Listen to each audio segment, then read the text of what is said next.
అండి. అందరూ ఎలా ఉన్నారు? మేమైతే బాగున్నాం. మీరు కూడా బాగుండాలని కోరుకుంటూ ఈరోజు వీడియోలో వచ్చి నేను గోధుమ పిండితో బిస్కెట్స్ అయితే చేస్తానండి. ఎలా చేస్తాను ఏంటి అనేది ఈ వీడియోలో అయితే చూసేయండి. ఇంకా నేనైతే ఒక కప్పు గోధుమ పిండిని తీసుకుంటున్నా అండి. ఒక కప్పు గోధుమ పిండి అని మళ్ళీ గిన్నె చూపిస్తున్నారు ఏంటి అనుకుంటున్నారా? ఎస్, నేను గిన్నెతో మెజర్మెంట్ చేస్తున్నాను. మీరు కప్పుతో అయినా చేసేసుకోవచ్చు. నేను ఇక్కడ ఒక గిన్నెతో గోధుమ పిండిని అయితే తీసుకుంటున్నా అండి. అదే గిన్నెలో పావు కప్పు సుజీ రవ్వ, అదే అండి బొంబాయి రవ్వనైతే తీసుకుంటున్నా. తీసుకొని ఈ పిండిలో మంచిగా పూర్తిగా మిక్స్ చేసేయాలి. మంచిగా కలుపుకోవాలండి ఇలా. ఇప్పుడు నేను టేస్ట్ కోసమని కొంచెం సాల్ట్ అయితే వేస్తున్నా అండి. ఎక్కువ కాదు, చాలా కొంచెం, అది కూడా టేస్ట్ కోసమే అండి. ఇప్పుడు ఇంకా ఇందులో మీకు నువ్వులు కావాలి అనుకున్న వాళ్ళు వేసుకోవచ్చు, లేదు అనుకుంటే అది ఆప్షనల్ అండి. వేసుకుంటే వేసుకోవచ్చు, లేదంటే లేదు. ఇక్కడ నేనైతే నువ్వులు వేస్తున్నా అండి. ఎందుకంటే చూడడానికి బాగుంటాయి బిస్కెట్స్, తినేటప్పుడు కూడా బాగుంటుంది అన్న ఉద్దేశంగా అయితే నేను ఇక్కడ తెల్ల నువ్వులు యాడ్ చేస్తున్నాను. బిస్కెట్లో నువ్వులు ఏంటి అనుకుంటున్నారా? అదే చెప్పాను కదండి, అది మీ ఇష్టం.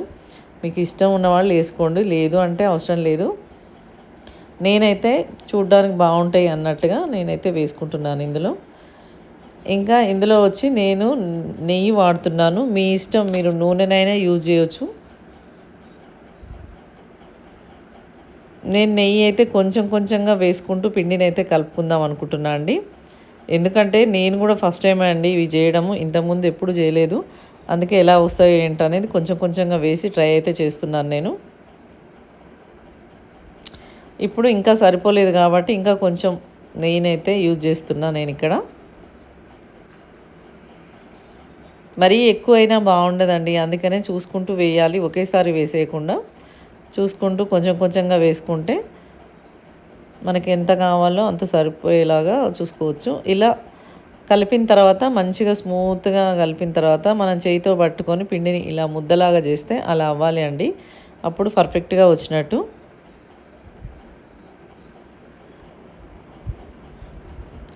ఇంకా నేనైతే ఇందులో నీళ్లు వేసుకొని పిండిని అయితే చపాతీ పిండిలాగా కలిపేసుకుంటున్నాను.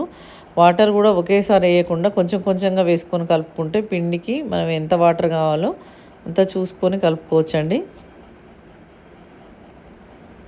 లేదు అంటే ఒకేసారి పోసేస్తే లూజ్ అయిపోతుంది, మళ్ళీ అప్పుడు ఇంకా కొంచెం పిండి యాడ్ చేయాల్సి వస్తుంది కదా. నేను ఇవన్నీ చెప్తున్నాను, కానీ ఇందులో ఒకటి మిస్ చేశానండి, మీరు గమనించారో లేదో. ఏంటి అనుకుంటున్నారా? షుగర్ అండి. షుగర్ యాడ్ చేయలేదు నేను ఇందులో. అందుకనే ఇప్పుడు నేను మళ్ళీ షుగర్ని అయితే ఒక మిక్సీ బౌల్లో అయితే పట్టుకుంటాను. షుగర్ని నేను కప్పుతో ఏం కొలవట్లేదండి, ఏదో నాకు కొంచెం ఎంత స్వీట్ అవసరమో అంతే షుగర్ని అయితే తీసుకుంటున్నా ఇక్కడ నేను. ఇందులో ఒక 4-5 యాలక్కాయలు, మరీ నాకు స్వీట్ ఎక్కువ వద్దనుకుంటున్నాను కాబట్టి నాకు ఎంత కావాలో అంత షుగర్ని అయితే యాడ్ చేస్తున్నా. మామూలుగా అయితే అరకప్పు వరకు అయితే సరిపోతుందండి. ఇంకా ఎక్కువ కావాలనుకున్న వాళ్ళు ఎక్కువ క్వాంటిటీ తీసుకోవచ్చు. ఇలా పౌడర్ చేసేసుకొని ఇప్పుడు పిండిలో కలిపేసుకుంటాను. ఇది యాక్చువల్గా ముందే కలుపుకోవాలి, కానీ నేను మర్చిపోయానండి, అందుకని ఇప్పుడైతే కలుపుతున్నాను. నో ప్రాబ్లం, ఇది షుగరు మిక్స్ చేసాం కాబట్టి ఇప్పుడు తొందరనే కలిసిపోతుందిలేండి.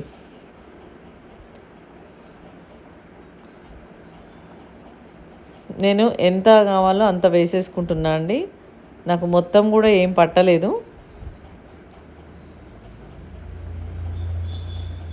నేను షుగర్ ఎక్కువగా వద్దు అనుకుంటున్నాను కాబట్టి నేను తక్కువనే వేసేసుకున్నాను. మీరు స్వీట్ ఎక్కువ తినే వాళ్ళైతే ఎక్కువ వేసి కలిపేసుకోండి, ఏమి ఇబ్బంది ఏమి ఉండదు.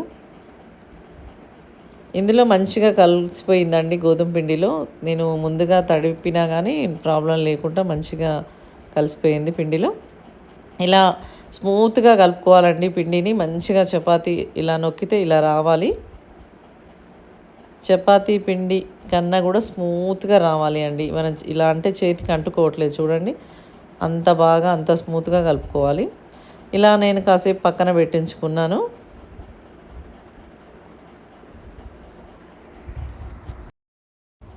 ఏదైతే పిండి కలిపి పక్కన పెట్టుకున్నామో ఇప్పుడు ఆ పిండిని అయితే ఇలా రోల్ చేసుకోవాలి అండి మంచిగా.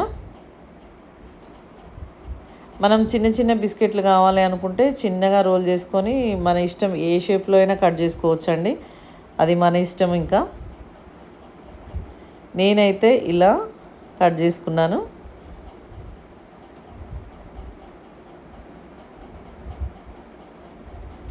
ఇలా ఒక్కొక్కటి స్లైస్ లాగా కట్ చేసుకున్నా అండి. దీన్ని మనం ఏ షేప్కి అయినా తీసుకోవచ్చు. బిస్కెట్ లాగా అయినా చేసేసుకోవచ్చు, లేదు అంటే రౌండ్గా కూడా చేసేసుకోవచ్చు. అది అంతా మన ఇష్టం. ఇంకా నేనైతే ఇలా అయితే తీసుకున్నాను, బాగుంటుంది అన్నట్టుగా ఇలా అయితే తీసుకొని కట్ చేసుకుంటున్నా.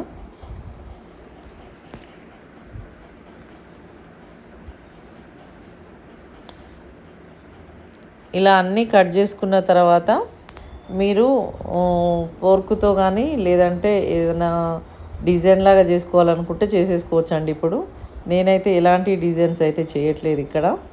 నేను జస్ట్ ఒక ఫోర్క్ స్పూన్తో అయితే ఘాట్లు పెడుతున్నాను. అది కూడా మీకు ఇష్టం ఉంటేనే పెట్టేసేయండి, లేదు అంటే అవసరం లేదు. ఇక్కడ ఇప్పుడు మీకు ఏ మోడల్ కావాలన్నా చేసేసుకోవచ్చు అండి బిస్కెట్స్ అయితే. నేనైతే ఇలానే ఉంచేస్తున్నాను. నేను ఎలాంటి షేప్ అయితే ఏం చేయట్లేను, ఎలా కట్ చేసానో అలాగే ఉంచుతున్నాను.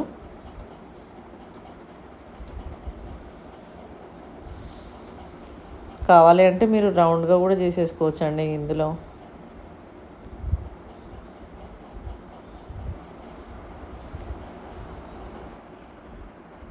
ఇలా అన్నిటిపైన నేనైతే బాదం పప్పుని కొంచెం నల్లగొట్టి అక్కడొకటి అయితే పెట్టేస్తున్నా. ఇది కూడా మన ఇష్టం అండి, మనకు నచ్చితే పెట్టేసుకోవచ్చు, లేదంటే లేదు. ఇది పెట్టడం వల్ల పెద్ద యూజ్ కూడా ఏం లేదండి, ఎందుకంటే ఆయిల్లో ఫ్రై అవుతున్నప్పుడు ఆటోమేటిక్గా అవి ఊడిపోతున్నాయి కొన్ని. కాబట్టి పెట్టకపోవడమే మంచిది అనిపించింది నాకైతే. మీకు ఒకవేళ ఇంట్రెస్ట్ ఉంటే పెట్టేసుకోండి. ఇలా అన్నిటికీ పెట్టుకున్న తర్వాత ఇంకా నేనైతే ఇప్పుడు వీటిని డీప్ ఫ్రై చేయడానికి రెడీ చేస్తున్నా అండి. ఇలా ఫోర్క్ స్పూన్తో అక్కడక్కడ ఘాట్లు పెట్టేస్తున్నాను. అది కూడా మన ఇష్టమే అండి. ఏదో చూడ్డానికి బాగుంటాయి అన్నట్టుగా పెట్టాను, కానీ పెద్ద అంతేం కనబడలేదండి ఆయిల్ ఫ్రై అయిన తర్వాత.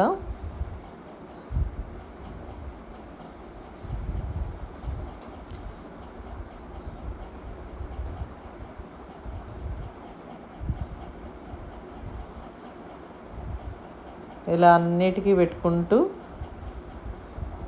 తిప్పేసి పెట్టచ్చు, కానీ నేనేం తిప్పి పెట్టట్లేదండి, ఇలాగే పెట్టేస్తున్నాను. ఇలా పెట్టుకున్న తర్వాత ఈలోపు ఆయిల్ అయితే హీట్ ఎక్కిందండి. హీట్ అంటే మరీ ఓవర్ హీట్ అవ్వద్దు, మీడియం సైజులో మీడియంగా వేడెక్కాలి. మరీ ఓవర్ హీట్ ఉంటే లోపల ఉడకకుండా ఉంటుందండి బిస్కెట్, అందుకని మీడియం ఫ్లేమ్లోనే ఉండనివ్వాలి. ఇప్పుడు నేను ఒక్కొక్కటిగా వేసేసుకుంటున్నా ఇందులో. చూడండి, మరీ ఆయిల్ అయితే హీట్ ఎక్కలేదు, మీడియంగానే ఉంది. నేను మరీ సిమ్లో కూడా ఉంచలేదండి మంటని, మీడియం ఫ్లేమ్లో అయితే ఉంది. చూద్దాం మరి ఎలా వస్తాయి ఏంటి బిస్కెట్స్ అనేది అయితే చూద్దాం. మరి వేసిన వెంటనే ఎమ్మటే కలిపేయొద్దండి, ఎందుకంటే అటు ఇటుగా విడిపోయే ఛాన్స్ కూడా ఉంటుంది. ఎంత గోధుమ పిండి అయినా కానీ కొంచెం ఇలాంటప్పుడు విడిపోవచ్చు.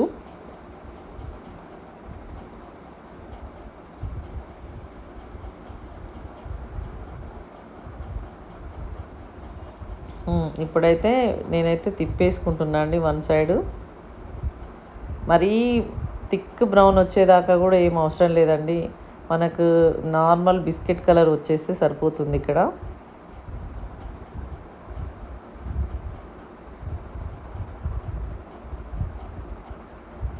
అది లోపల ఉడుకుతున్న కొద్దీ బిస్కెట్స్ బబుల్స్ అనేది తక్కువైపోతుంది. మీరు గమనించారో లేదో చూడండి ఒకసారి.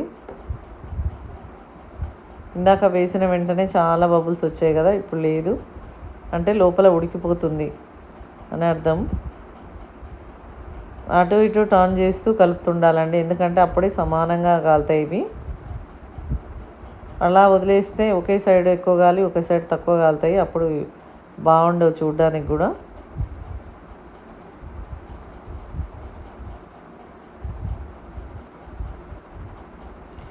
మనము ఎక్కువ స్వీట్స్ తెచ్చుకున్నప్పుడు మనం ఎక్కువ తినలేకపోతాం కదండి. అలాంటప్పుడు ఇలా గోధుమ పిండితో చేసుకుంటే తక్కువ స్వీట్తో మంచి టేస్టీ అయిన బిస్కెట్స్ అయితే చేసుకోవచ్చండి. ఎందుకంటే మైదాని ఎక్కువ వాడలేం కదా, మైదాకు బదులు గోధుమ పిండి చాలా హెల్త్కి మంచిది కాబట్టి ఇలా చేసుకోవడం బాగుంటుంది. స్వీట్ తినాలన్న కోరిక కూడా తీరిపోతుంది.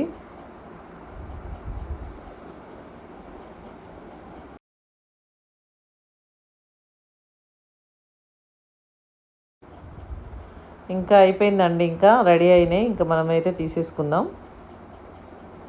చూడండి ఎంత బాగున్నాయో కదా, చూడడానికి కూడా చాలా బాగున్నాయి. ఇంక ఇవి తీసి పక్కన పెట్టేసుకుందామండి. ఆయిల్ కూడా ఎక్కువగా ఏమైతే పీల్చట్లేదండి. నేను అనుకున్నాను బాగా ఆయిల్ పడుతుందేమో అనుకున్నా, కానీ ఏమీ ఆయిల్ అయితే పీల్చుకోలేదు.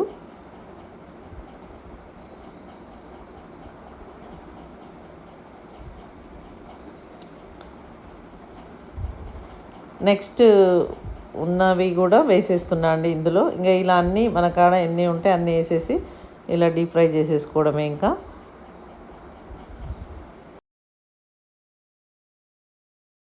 మనము ఎక్కువ బిస్కెట్స్ కావాలనుకున్నప్పుడు ఎక్కువ పిండిని క్వాంటిటీ తీసుకొని ఎక్కువ చేసేసుకోవచ్చు అండి. నేనైతే కొంచెమే పిండిని తీసుకున్నాను, నాకు ఒక 2-3 టైమ్స్కి అయితే అయిపోయాయి. ఇంకా నా దగ్గర ఉన్నాయని ఇలా అన్నీ డీప్ ఫ్రై అయితే చేసి పెట్టేసుకుంటున్నా అండి. మీరు ఇంట్లో చిన్నపిల్లలు ఉన్నవాళ్ళు ఎక్కువ పిండిని తీసుకొని ఇలా చేసి పెట్టేసుకుంటే 1 మంత్ వరకు నిలువ ఉంటాయండి ఇవి. కాబట్టి ఎలాంటి ప్రాబ్లం లేదు, కాబట్టి హ్యాపీగా చేసేసుకోవచ్చు. పెద్ద ఖర్చు కూడా ఏమి ఉండదు కదండి. అందుకే ఇంట్లో ఉన్న వాటితోటి ఇలా చేసేసుకోవడం చాలా మంచిది. పిల్లలకు కూడా ఎంతో హెల్తీ కదండి. ఇదిగోండి రెడీ అయినాయి చూడండి, ఎంతో టేస్టీ అయిన బిస్కెట్స్. కానీ చూడడానికి కూడా చాలా బాగున్నాయి, స్మెల్ కూడా మంచిగా వస్తుందండి. ఇలా వేస్తే సౌండ్ వస్తుంది. ఇంకా లోపల కూడా ఉడికిందా లేదా అనేది కూడా ఒకసారి చూద్దాము. ఎందుకంటే నేనైతే మీడియం ఫ్లేమ్లోనే ఫ్రై చేశాను కాబట్టి బాగానే ఉడికిపోయి ఉంటుంది. సరే ఇప్పుడైతే చూద్దాం మరి ఎలా ఉడికిందో ఏంటో. సూపర్గా ఉడికిపోయిందండి. ఇలా దించుతుంటే ఊరికనే వచ్చేస్తుంది. క్రిస్పీగా ఉందండి, లోపల కూడా మంచిగా ఉడికిపోయింది చూడండి, పొడి పొడిలాడుతూ ఉడికిపోయింది. ఇంట్లో ఇంత ఈజీగా బిస్కెట్స్ చేసుకోవచ్చండి. పిల్లలకైతే బయట నుంచి కొనుక్కొచ్చి పెట్టకుండా మన ఇంట్లో గోధుమ పిండి అందరి ఇళ్ళల్లో ఉంటుంది కదా, అప్పటికప్పుడు చేసి పెట్టేసేయచ్చు. నేను ఇక్కడ పట్టించిన గోధుమ పిండిని అయితే వాడినా అండి, అందుకనే ఇంకా కొంచెం క్రిస్పీగా వచ్చాయి. ఎందుకంటే అందులో ఫైబర్ ఎక్కువగా ఉంటుంది మనం పట్టించిన గోధుమ పిండిలో. మార్కెట్ నుంచి వచ్చింది స్మూత్గా ఉంటుంది ఎక్కువగా, అందుకని అందులో ఫైబర్ అనేది చాలా తక్కువ ఉంటుంది. ఇందులో ఫైబర్ ఉండడం వల్ల ఇంకా క్రిస్పీగా వచ్చినట్టు అనిపించిందండి నాకైతే. మీరు వీలైతే ఇంట్లో పట్టించిన గోధుమ పిండి ఉంటే అలా ట్రై చేయండి, చాలా బాగా వస్తున్నాయి. చూసారండి ఎంత బాగున్నాయో. మీకు కనుక ఈ వీడియో నచ్చితే మీరు కూడా ఒకసారి ట్రై చేసి చూడండి. ఇప్పుడైతే కొత్త వాళ్ళు అయితే నా ఛానల్ని సబ్స్క్రైబ్ చేసుకోండి, లైక్ ఇచ్చి కామెంట్ ఇవ్వండి ఫ్రెండ్స్. ఓకేనా, బాయ్.